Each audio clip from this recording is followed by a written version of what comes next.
I want to tell you about something that you have probably felt before, but you never actually said out loud. You finally got the thing. You got the promotion, you got the job, you got the house, you got the relationship, you got the achievement. The thing that you got the thing you told yourself that for years that it would make a difference. And for what? About a week, maybe 2, it feels incredible. And then on one ordinary Tuesday, you're sitting there, you have the thing, you actually had the thing. And yet that still quiet emptiness is still there. The same restlessness, that same low hum of, is this it? And here's the part that nobody tells you about. You just assume that you got the wrong thing. So you pick a new target, a bigger one, and then you start running towards it. But what if you didn't get the wrong thing? What if the problem was never the size of the prize, but the belief that any prize could fill that hole in the first place? Because here's what I've come to believe, and I want to make the case for it today. Success doesn't fix your problems. It just gives you more expensive ones. We've all been sold a story. The story goes like this. Right now, where you currently are, you are not enough. But over there, once you achieve, acquire, and accomplish, over there, you'll be enough, and you'll finally be okay. The whole machinery of our culture runs on that one sentence. Once I make enough money, then I'll feel secure. Once I'm successful, then I'll feel respected. Once I hit that goal, then I'll finally be able to relax. And the cruel genius of it is that it's always over there. Always one step ahead, always just past the next horizon. So we run towards it, and we get good at running towards it. Some of us get really good at running towards it. And then we arrive, and all of a sudden the horizon has moved. Have you ever noticed that the wealthiest, most accomplished people, like as a group, are not the most peaceful? You would think they would be. I mean, they got the thing. By the logic that we all were handed, they should be good. But they're often the most restless people of all. You see, the ache that you feel is not a sign that you need more. It might be a sign that more was never the answer. And here's a terrifying thought, because if more was never the answer, then we have to ask a much harder question. What actually is then? Now, let me give you the science for a second because I think it's important. There's a phenomenon that psychologists call the hedonic treadmill, sometimes called hedonic adaptation. Here's the idea. Whatever happens to you, good or bad, your mind adapts back to a baseline level of satisfaction, and it does it surprisingly fast. So let me give you an example. People win the lottery, studies then go and track them, and then within months, their day-to-day happiness, it drifts back to roughly where it was before. People achieve the big goal, the high fades, and then the baseline returns. Our brains are quite literally built to adapt. It's a survival feature. The thing that was thrilling becomes a thing that's normal, and the thing that's normal just stops registering at all. Think about the first time you drove a car, or the first time you walked into a new home, or the first paycheck from a new job. That feeling, it's there and then it's just gone. And now it's just another typical Tuesday. So here's the trap, and it's a beautiful, vicious trap.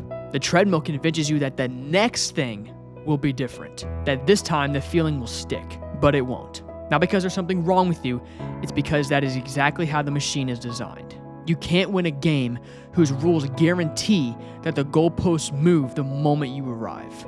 And here's what I've come to believe. The reason that success doesn't satisfy you is not because you haven't succeeded enough. It's because you were never actually created to be satisfied by it. You don't have a success problem, you have a worship problem. You're trying to get an infinite need met by a finite thing, and it will fail you every single time, no matter how big it is. Think about what we actually do with success. We don't just want the thing, we want the thing to tell us something about ourselves. We want the money to tell us that we're secure. We want the achievement to tell us that we matter. We want the applause to tell us that we're enough. We're not really chasing the prize, we're chasing an identity. We're chasing a verdict over our own lives. We want something out there to look back at us and say, you're okay, you're valuable, you can rest now. And here's the problem. No achievement can carry the weight of that question. It's too heavy. You're asking a paycheck to do the work of a savior. You're asking a trophy to answer the needs for your soul. And it buckles every time. C.S. Lewis said it best. He said that if we find ourselves a desire that nothing in this world can satisfy, the most probable explanation is that we were made for another world. You know that ache that you feel at the top of the mountain that you climbed? That's not a malfunction, that's actually a homing signal. It's a part of you that knows that even whenever your mind's arguing otherwise, that you were made for something that no amount of more can ever touch. There's a moment in the Gospel of John in chapter 4 that kind of highlights this. It's the scene with Jesus and the woman at the well. So here's the scene. We see Jesus, he's sitting by the well, and here's the thing. It's in the middle of the day, the hottest part of the day, which is strange because no one would go out to draw water at noon at the hottest part of the day. They would go and do it in the cool of the morning with everybody else. So the fact that this woman is coming alone at noon already tells us something. She's avoiding people and she's carrying shame. And we find out why.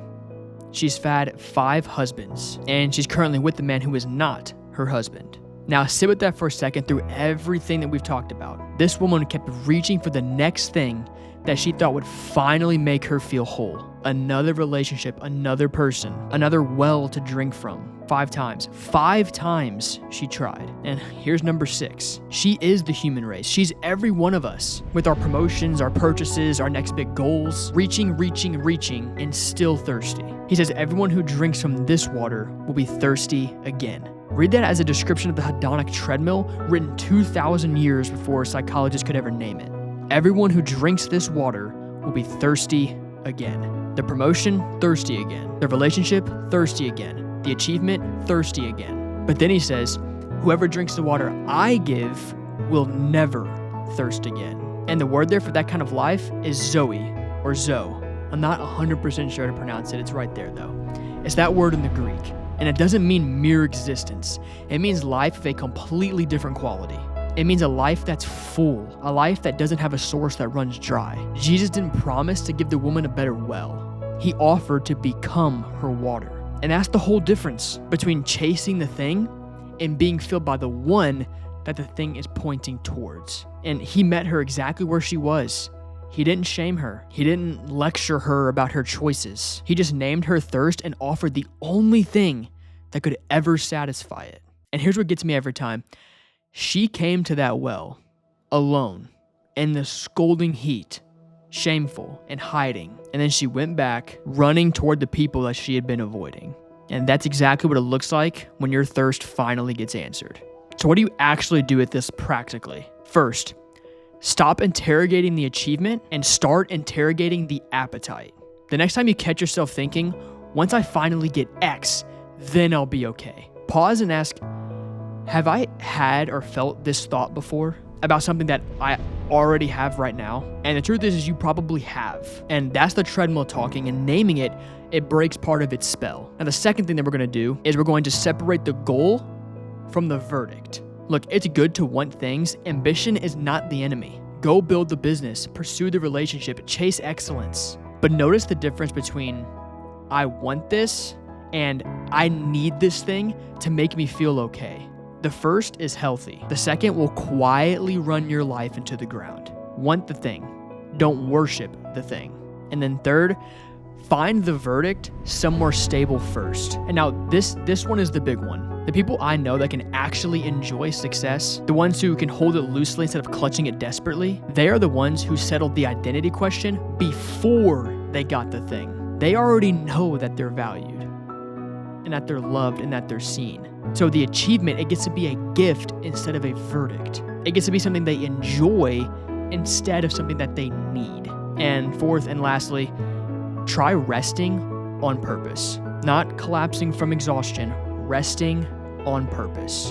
So what does that look like? Take a day, take a Sabbath, or even an hour, and don't produce anything. Don't achieve, don't optimize, and notice what comes up. Notice what thoughts come up. Notice the restlessness. Notice the itch to be doing. That itch will tell you more about what actually drives you than any success ever could. And now I want to leave you with this. There is nothing wrong with wanting more. Go build something. Go pursue something. Go achieve. The world needs people who do hard things and reach high. But hear me. If you're climbing the ladder hoping that the top will make you feel whole, I'm telling you, as kindly as I know, it won't.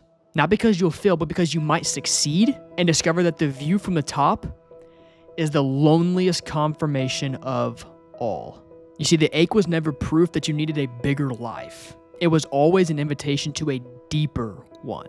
You were not made to be filled by what you achieve. You were made to be filled by the one you were created for. And until you drink from that, No well on earth will ever be enough. So chase your goals, build your life, reach high, but stop asking the finite to do the work of the infinite. Drink from the well that doesn't run dry. Keep the faith. Push it to the limit, I can't go no more. Red light, no way, I'm coming back home. Long dirt road all on my own. I'ma be the